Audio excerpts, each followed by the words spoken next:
Wave after wave hit Hawaii on March 11th. The Big Island saw the brunt of the tsunami damage.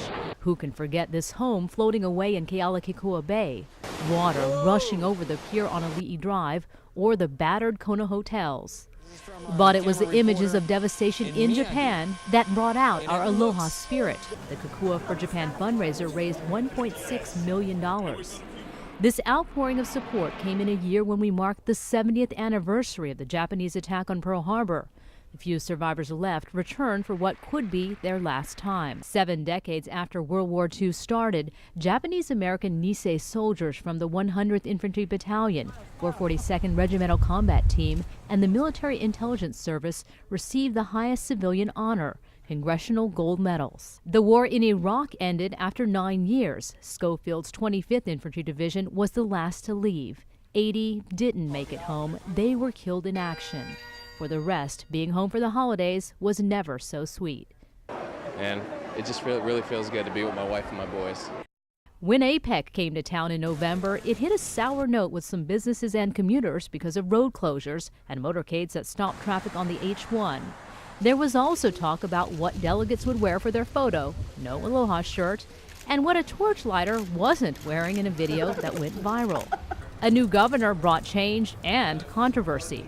Governor Abercrombie signed the civil unions bill into law and imposed a 5% pay cut on teachers. At an education press conference, the governor went off on paying the NFL $4 million to play the Pro Bowl here. The governor's predecessor, Linda Lingle, resurfaced eyeing Senator Daniel Akaka's seat. It won't be an easy race. The political chess match started once Akaka announced he would not run again. 2011 was a year the city and county of Honolulu broke ground on rail and banned consumer fireworks. A Honolulu police officer was also killed. For all of us, we know God has one more angel wearing a blue suit. Officer Eric Fontes, a 7-year HPD veteran, died after being hit by a truck during a traffic stop.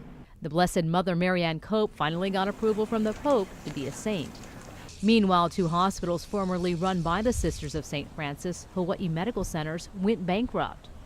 Other business headlines: Disney opened Aulani Resort, and Hawaiian Airlines expanded service to Japan and announced plans to start flying to New York. The state's highest paid employee, Greg McMackin, retired after a disappointing 4th season. I want to thank my players. An emotional exit and entrance by the new UH football coach, Norm Chow. I need to thank my mother and my father. The biggest talker may just have been the Safeway sandwich scandal. I cannot believe that this has been taken so far. A pregnant mom was arrested and her child taken away when she ate a sandwich and forgot to pay for it.